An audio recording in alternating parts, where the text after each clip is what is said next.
people can't buy from you if they don't know who you are, right? And that sounds silly and it sounds simple, but it's something that as entrepreneurs, we get so obsessed with the product or service that we're providing, and we want to make that perfect that sometimes we forget that the presentation matters, the marketing matters, the word of mouth, and how we're presenting ourselves to the market matters.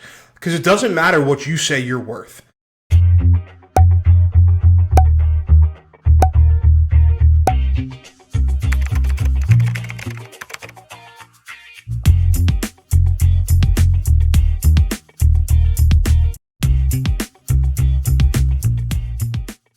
Hello, and welcome to this episode of the Ask Valor Masterminds podcast, brought to you by Advanced Services, Fuse Networks, and our newest sponsor, Warrior Injury Law.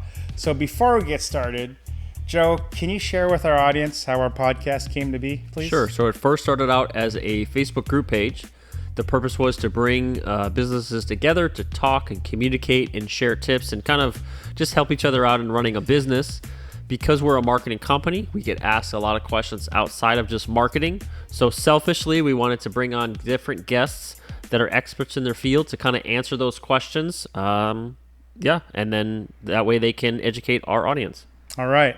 So today, although we are on the west side of the country, all the way in Seattle, Washington, but on the east side, Pennsylvania, we have Mr. David Kitchen, or Coach Kitch, also a published author, joining us on our podcast today. So, Coach Kitch, can you please introduce yourself to our audience?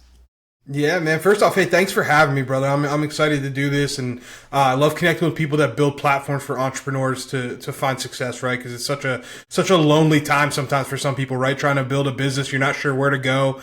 So thank you guys for what you guys do, man. But yeah, as you said, everybody calls me Kitch or Coach Kitch. I think the only person left that calls me David is my mom when I'm in trouble, so I try and avoid that one. But no, I'm the founder and president of Edge Leadership Academy. And so Edge Leadership Academy is a consulting firm I founded about 5 years ago now. We work in 3 different spaces. We work primarily in the corporate space. We do management training, leadership development programs, keynotes, workshops, trainings, all that, anything leadership and culture related, we have our hands in it. And then we also do the same type of work in the athletic space. So I came from the athletics background. I spent 10 years as a college strength and conditioning coach. Was fortunate to be able to spend a lot of time in the Division I level around high-performing athletes and high-performing cultures, and I saw what elite looked like. And so we still use those same concepts when we work, in the business space, but also in the athletic space when we do leadership and culture workshops for them. And then personally, I'm also a PhD candidate in psychology. I'm a psych nerd. I love the way the human mind works. And so I also do one-on-one performance coaching, which still falls under what we do at Edge Leadership Academy, but it's kind of my passion project, helping people understand how they can also individually show up as elite in their lives, right? Whether it's being an entrepreneur or just being the best father, brother, sister, community member, whatever it is that you can be. So that's a little bit about me. We can dive deeper into all that stuff. And, obviously anything people want to know, I'm out there on the web. You can Google me. It comes up. Cool. So before we get started then, can you share with our audience how you got started doing what you're doing? Man, it's honestly, it happened by accident more than anything. And I think a lot of entrepreneurs will relate to that, right? You solve a problem for yourself and then you realize that other people have the same problem. And so what was going on was I was building leadership and culture curriculums for the student athletes that I was working with at the universities that I was coaching at. And throughout that process, I realized that there was a flaw in the way that we were choosing and then developing captains and leaders within the programs. Meaning we were waiting for people to become seniors, so they're waiting for them to have seniority, or we were picking the most talented individual contributors, or we were picking it based on stats. And none of that to me made sense because we weren't putting a process in place. And I was a strength and conditioning coach, so to me, physical fitness is a process, right? And so I always think from a process standpoint. And so I built these curriculums out to help prepare more of our student athletes to step into these leadership roles. And ultimately, other people started asking me for it, and I started getting asked to speak and do different things. And I was like, okay, there may be something here, right? If somebody's raising their hand that they have this question, there's probably other people that have it as well. And during the pandemic, I did a lot of soul searching like a lot of people did, and decided it was the right time to step away and go out on my own and build my own business. And so that's how I got into this, man. It's been a wild ride. And like I said, if you would have asked me, 7-8 years ago, if this is what I would be doing, I would have told you absolutely not. I'd still be coaching. But I wouldn't trade it. I wouldn't trade it for the world, man. I enjoy it every day. Awesome. So today's episode is titled Level Up Your Life. So we'll get some insight to Coach Kitch. I just want to ask you an offbeat question. Normally I wouldn't do this, but so Edge Leadership Academy. So were you a DN? Are you saying you're a 5 or 7 technique? You look like you're more a 1 or 3 technique. I was an inside guy. Okay, yeah. So I was an inside guy. Why not nose tackle leadership or something crazy like that? So early in my career, man, I've always been obsessed with personal development and professional development, and really trying to figure out what makes elite, right? Like, what's the difference between good, great, and elite? Because when you get to the top, and when you're talking about the guys, and we'll use athletics as the example, but it carries over to business as well. When you're looking at the guys that get to the NFL, the talent gap is very small. Right. Like, every NFL quarterback can throw a football. Every NFL quarterback can read a defense. Like, the talent is not the difference. And so I wanted to figure out what that thing was. And so to me, the edge is where your talent runs out, and it's where it has to be something else. And so that's where Edge Leadership came from, because it's more than just talent. It takes more than that to win. Yeah. All right. Yeah, I just thought, all right, I'm going to ask this question. Being an interior D lineman in high school, I see you as a 1 or 3 technique guy. So, yeah. Yeah, I was an inside guy, man. All right. So we're going to get to know you a little bit. We ask the same questions all the time. Joe, do you mind asking the first question? So what are some early lessons learned as an entrepreneur? Say no to more than you think you should. And I know that's kind of the opposite of what most people say, which is say yes to everything. And I did, right? And I think that's great advice for like the first couple months or first year maybe. Yeah. But after that, you got to start saying no.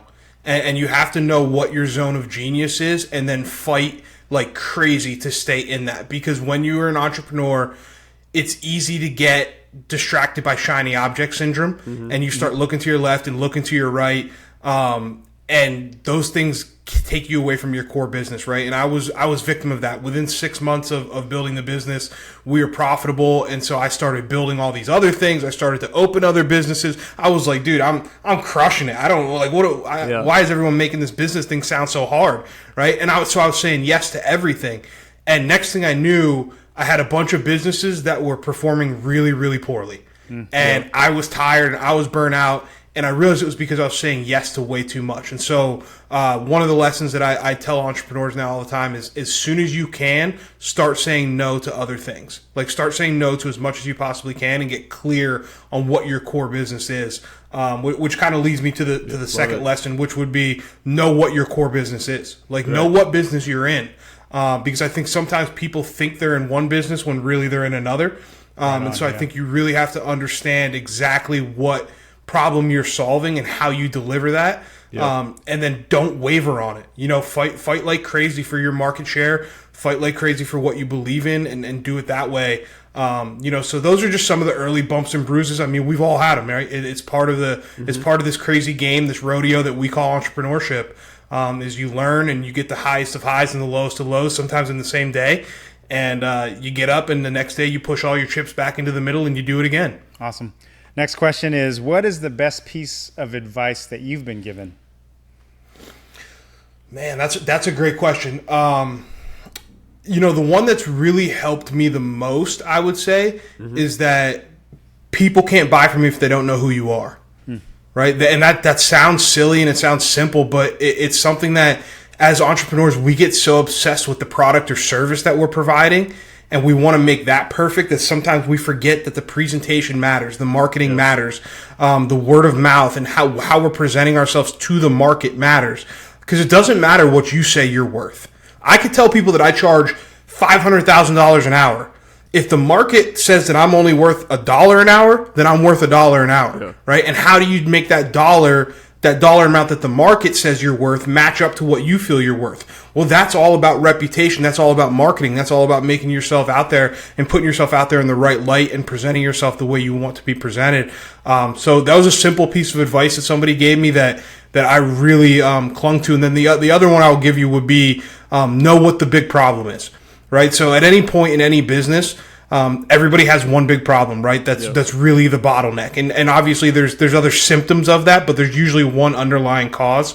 And don't get caught treating symptoms. Know what your one big problem is. Is it a sales problem? Is it a lead gen problem? What is your problem? And then address that. Awesome. You already answered this question, but why is marketing important? Yeah, everything I just said, man. It's your brand, right? It's your people don't buy from Nike, right? They buy from Just Do It. They buy from the brand. They buy from the emotion, the feeling they get. They know what they're getting when they get a Nike shoe, right? And it's the same thing that we're trying to build with Edge. Like, we want people to know when they think about leadership, they think about us, right? That's why we hammer Built Not Born. It's why we hammer all our taglines and all our little mantras and all the things that we put forward, because we want people to associate us with a feeling, us with success, us with these things. That's what marketing does for you. And then at that point, to me, it makes people less price sensitive because they understand what they're getting. They know what the value is already, right? So 9 times out of 10, again, using the Nike example, if somebody's going to buy the new Jordans, they're not even looking at the price. They're just buying them because they're not as price sensitive. They know what the brand is. They know what the quality is. And to me, that's the marketing piece. Awesome. So now we come to the part of our podcast, our advanced service, Pump You Up Quote of the Day. So, Coach, I found this quote on your website. I'll read it and kind of let you expound on it a little bit. My whole life, I've been the best on every team I've played on, and people always telling me to lead, but no one ever taught me how. So talk to us about that, because I've seen these experiences, if it's on the athletic or in the business world, you often have he's the best salesperson or they're the best athlete. They must know the leadership part. We're looking to you.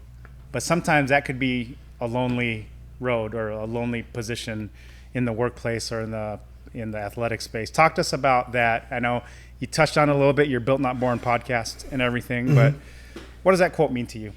Yeah, that quote is exactly where the company was born, man. That was the moment. That was the entrepreneurship moment for me where I was like, oh, okay, that was the light bulb, right? Because the young man that was talking to me was, in my opinion, the best leader that I'd ever coached, but he didn't feel confident, right? And they were all raw skills at that point. He didn't know how to put them all together. And so when I look at that and expanding it now to what we do on the corporate side so much, it's understanding that being a phenomenal individual contributor and being a high performer does not qualify you to be a leader. Those are two different skill sets. And so we have to make sure that when we're developing and when we're choosing our leaders, we're developing them as well, right? Like, the training doesn't just start when they become a leader. The training should have already been going on so that when they step into that leadership role, they're ready. And the second piece to your point about being the best sales rep, right? Like, just because Joe crushed it in sales for the past 6 months and he's hit his numbers doesn't mean that Joe ever wants to be a sales manager. Like, maybe that's not what he wants. Maybe he doesn't want to manage people, because you're asking Joe to kill off the individualistic piece of him that made him such a great sales rep, right? And now you're asking him to operate from a lens of what's good for the greater good and what's good for the team and how do I manage different KPIs, right? So they're just very, very different skill sets. So when you talk about that quote, I think it really encapsulates all of those things, and it hopefully gets people to ask themselves, how are we choosing leaders within our organization, right? How are we choosing these people? How are we choosing who represents us from a leadership standpoint and who solves these, really the 80-20, right? If you think about the 80-20 principle, who solves these big problems that drive 80% of our business? Those are our leaders. So you have to be really intentional about developing those people and picking those people. So let's move on to our kind of getting the meat and potatoes of our podcast, our Fuse Network's Did You Know segment. So millions of cyber criminals are out there on a daily basis trying to steal your information. It's not a matter of if, it's when. Small businesses account for 58% of cyber attacks annually. So help your company fight cybercrime and mitigate risk by being proactive. Call Fuse Networks, your local Seattle IT experts at 206-701-6040 for a complimentary IT network and security assessment. If you could talk to our audience about the point where, is there a point a business needs to invest in like their finding their leaders? Because what we see sometimes are businesses that may start out as like a mom and pop business, the everyday entrepreneur, and then they grow rapidly. And then all of a sudden, their systems that worked when they were a one-man show don't work when they're a 10, 20-man show. What is the point? What's the straw that breaks the camel's back to say, we need to invest in our people? Or Joe, the sales guy who crushed your numbers, maybe we need to tab Joe to be a leader, or maybe he's not that, and maybe it's the other person on the other side of the office. What are some of those signals that you could educate our audience on what to look for? Yeah, I think there's two pieces to it, right? I think first and foremost, you as the entrepreneur have to be developing yourself as a leader. Like you have to be pouring into that skill set, right? As much as you maybe you're the visionary, maybe you're the operator, whatever your kind of archetype is as an entrepreneur, that's great. But what got you crowned is what will get you killed if you don't work on these other things. Right? So you have to be constantly evolving because ultimately you're the flag carrier for your organization.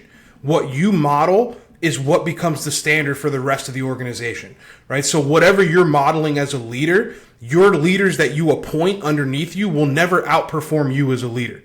It won't happen, right? Because they'll probably leave before they get to that point. So you have to set that tone, right, by constantly being involved and constantly investing in yourself. And that's one of the reasons that when we work with companies, right, we not only do train the management teams and the senior leaders, but we work with the entrepreneurs themselves. We work with the CEOs. We work with founding teams. We work with board members because the buck stops with you and you're modeling all the behaviors. You're telling the team what is celebrated, what's tolerated, what's rewarded, how do we do business here, right? All that stuff starts with you from a character standpoint. And so we work with them as well. But if you are in that situation where you're like, okay, when do I start to really develop in my people and really start to appoint leaders and start to look for that team dynamic to start to grow and start moving some different foundational pieces around? It's asking yourself, what do I want my culture to look like? And then asking yourself, if somebody knew nothing about my business, who would I want them to meet first? Who on my team would be the person that I'm like, this is the person I want you to come meet because they represent our business and they represent how we do things here.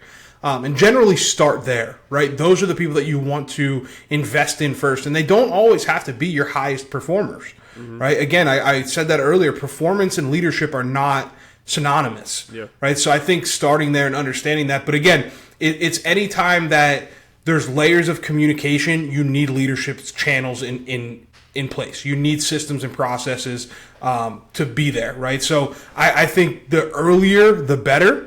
Whether you're a solopreneur, if you're a solopreneur, you should be investing in yourself right now. If you're an entrepreneur that now has that team of 3 to 5, well, you should be absolutely not only investing in yourself, but now you should be taking those people with you, right? So, for example, when I first brought my two first employees on, so my first 2 team members, we did professional development together. I did leadership development with them together. Now, 2 years later, they're over their own, areas, right? They're running those things. But I built the person and I built the leader so that they were ready to do that as we grew, right? So I think there's never, you're never too soon. It's never too soon to start doing leadership development with your team. And I honestly don't think it can ever be too late, right? But you have to be willing to do the work. Are there certain characteristics you look at for what a leader is? Absolutely, yeah. I start with character, first and foremost. Like, who are you, right? Vision, mission, and values, because that's your signature. That's how you show up in a room, right? What's important to you as a person? What are your habits? What's your mindset? How are your social interactions? How's your ability to emotionally regulate? Like, that's all part of your character. So that's where I start. We have what we call the 5 C's, which starts with character.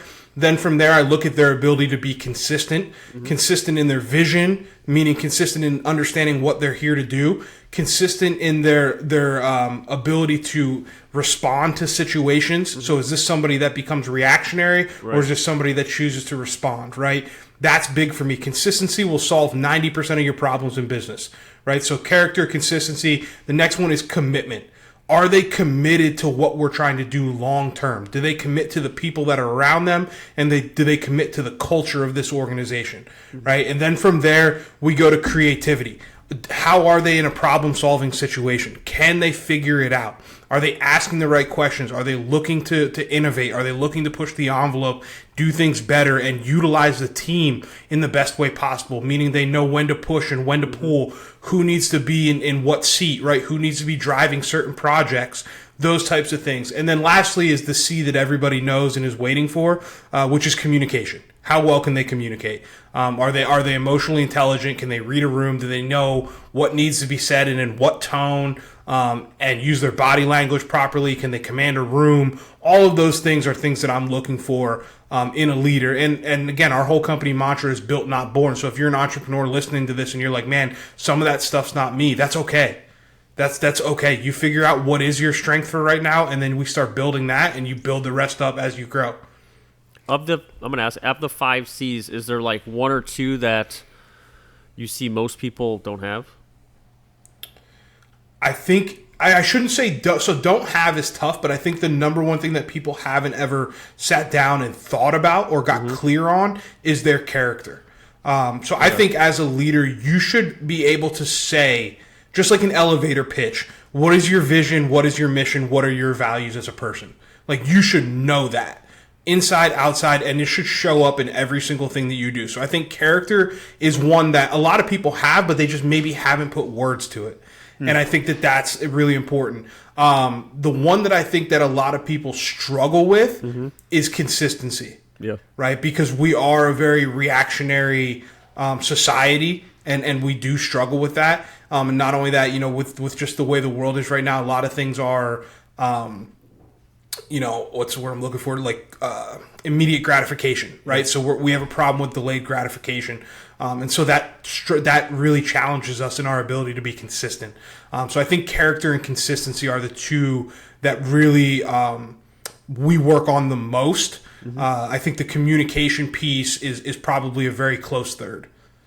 So is there what are 1 or 2 things you see businesses do wrong when they try to fit leaders in, not really find them, but they may think the character of one person is this, but like when you go to start a new job, you're going to show your best self for the first couple months, and that may not really be you.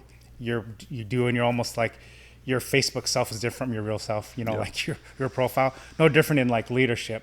When the light's shining on you, you're going to perform one way, but then the camera pans another way, you're someone else. Like, what are some things you see businesses do wrong when they try to find leaders? Well, I think the first one that they do wrong is they stick with them too long. Yeah. Like, just because you made the move doesn't mean they have to be that. It doesn't have to be that way longer. And the longer you stay with the wrong decision, the more damage it does to your trust amongst the whole organization, right? So you can't be afraid to reverse that decision and change your mind, right? And it may cost you an employee. That is what it is. But you can't sacrifice the culture for one piece of talent, right? It just doesn't make sense. So I think that's one mistake that they make. The second mistake is not having ongoing training, right? So because one of the things that people don't realize is that success buries just as many people as failure does, right? And so how does that newly appointed leader, how do they handle success if they do get into it, right? So how do we have mentors for them once they're in this leadership role, right? That's something that I think a lot of companies do wrong, is they kind of give people these corner offices and then just say, okay, here you go, right? Like, figure it out. We'll have our monthly one-on-one or whatever. You need to still be having 3 different types of meetings with your people. You need to be having what are called coaching meetings, which are, let's talk about your goals. Let's talk about how we're going to get you there. What resources do you need from us from a professional development standpoint? You should be having mentoring meetings, which is about building the person. So now we're talking soft skills. Now we're talking life goals. We're talking that type of stuff, right? Emotional regulation, all those skills. And then you should be having those traditional KPI oriented meetings, right? Those evaluation meetings where we're talking about the nuts and bolts of what you're doing. So I think, again, going back to what people do wrong, it's they stop those meetings and they think because somebody's in a leadership role that we're just going to rock with it, right? But really what happens is you're showing the rest of the team that you're tone deaf, or even worse, you're sending them a message that it's not that important, right? So that you'll just figure it out. So you've done coaching in the corporate world, and then you mentioned the athletic space too. Is that narrative different, or the process different when you consult athletes to businesses? Because I see there are some parallels to both. You know, like on the bigger stage, we see the NFL, professional sports. You know, a coach goes 0-6, you get fired, you know, or whatever. Or there's some organizations that may be dysfunctional. Probably your favorite team, the Dallas Cowboys. Jerry Jones is running that ship. He doesn't want to cede control and then look at the results, right? You're a Philadelphia Eagles fan, so I know you like that comment. But comparing the sports and corporate world, different, the same? Talk to us about that. There is nuance to it. There's absolutely nuance. There's a different, not that there's not pressure in the corporate world, but like to your point, I mean, you can lose your job in 2 weeks in the NFL or in college football. Like you don't have a very long leash, right? And it's a very much so in the athletics world, it's very much about what have you done for me lately, right. And what can you do for me right now, versus the corporate world. You have time to develop these things. You have succession planning. You have all these things at your fingertips. The problem is most people don't take advantage of it, right? Most people wait until it's already too late, right? And I've said before, you know, investing in leadership and investing in culture in the business world is the most important insurance policy that you can ever spend, right? You want to make sure that stuff is in place ahead of time. You don't want to wish you had it because then it's too late, right? Versus on the athletic side, it's kind of like we need to go right now. And so we need those results right now. You can be more patient on the business side. So as we go to the end of the year into 2025, do you see one trend in kind of the high performance system, the leadership models you see that'll be something businesses will focus on in the next year? Yeah, I think it's grown a lot, right? And I think it's becoming even more popular, and with the kind of the great transition that's going on, right, with some of the older generation, the boomers and stuff kind of moving out, you're starting to see a more holistic leadership model that's coming into play. You're seeing younger CEOs in some of these roles. You're seeing younger entrepreneurs. Obviously, I think, you know, Silicon Valley and the tech world is always going to lead that charge with the youth movement. But you're seeing people that now understand, oh, okay, there's more to this thing than just a title. Like the days of do it because I told you to are dead and gone. And it's even more so now with the remote environments and the hybrid work situations. Like you have to have a leadership toolbox to be able to drive performance and a high performing team in an environment where maybe you're not face to face, right? And not only that, today's workforce doesn't have the same level of loyalty to their job that previous generations have, right? They'll leave, right? In the gig economy and in the online remote economy, they'll leave. And so you have to give them a reason to stay, versus in the past, the reason to stay was just their paycheck and the stability. Now it's not that anymore. And so people don't quit jobs in today's world. They quit leaders. And so it brings it and it shines a flashlight on that to where, I think going into 2025, I mean, if you look at the trends over the last 3 to 4 years and even 5 years in spending from the corporate side on what's being spent on professional development, what's being spent on leadership in particular, what's being spent on performance coaching, those numbers are skyrocketing. And I think they'll continue to skyrocket. Now, the question will be, which I think a lot of industries are facing, right? What role does the in-person versus the virtual have in that, right? So do companies continue to spend, but do they go to the e-learning platforms versus hiring somebody like me to come in and do it in person, right? Yeah. To me personally, I look at it and I say, we're trying to teach the people business with computers. That just doesn't make sense to me. 1 + 1 = 5 in that situation. It doesn't make any sense, right? But that's what we're seeing, right? So I think the spend will continue to go up. People understand that holistic leadership is necessary. So for people in our audience who want to get access to Coach Kitch's playbook of tools and to connect with you. What's the best way to connect with you? Where to find you online? Can you share that, please? Yeah, absolutely, man. I'm on all the social medias at Coach D Kitch. I'm on LinkedIn. It's David Kitchen. Probably the best place to connect if you're looking to inquire and learn more about what we do specifically is edgeleadershipacademy.com. We do have some bookings open for spring and fall of 25, so we have some room still on the schedule. And then other than that, we send out our weekly newsletter that's free. It's the Finish Friday newsletter that can also be found on our website, edgeleadershipacademy.com. Awesome. I have a final question. I see a bunch of books behind you. What's your favorite book on the shelf? My favorite book that I've ever read is Meditations by Marcus Aurelius. 2 questions. He lied. So I said before, so college football playoff. Who's your pick for CFP champion this year for 2025? I would absolutely love to see Penn State win it all. I think they've been playing really good football right now. They're showing up as a complete team. That being said, Oregon scares me. I do think the champion will come out of the Big Ten, though. I really do. I think it'll be either Oregon or Penn State. Oregon's been playing good football as well, and so we'll see how these next couple weeks play out. Best team Nike could buy. How about for NFL? Well, I'm a Washington Husky fan, so okay, we you had understand our that. near spotlight last year. So Super Bowl NFL. Who's your pick to win the Super Bowl next year? Oh man, you know what? Honestly, yeah. dark horse. I would say the Lions are a favorite. The Lions are playing good football right now. The other team is you can't ever. It's hard to bet against Patrick Mahomes and the Chiefs, man. I wish we could. It's hard to bet against that group. Like they just find a way to win, and they're a great representation of team football. Where some nights it's Patrick and Travis Kelce and those guys going crazy, and then other nights it's defensive battles, and they just find a way to win. So I would say either the Lions or the Chiefs, and then obviously my heart goes out to the Birds and the Philadelphia Eagles, and I'd love to see Saquon Barkley and company bring us a ring. That's it, man. I'm waiting, man. I need one more. I'm starting to lose track of the old Nick Foles days when we did win a Super Bowl. The memories are getting harder to bring up, so we need a new one. So actually, one more question. So you're an interior defensive lineman.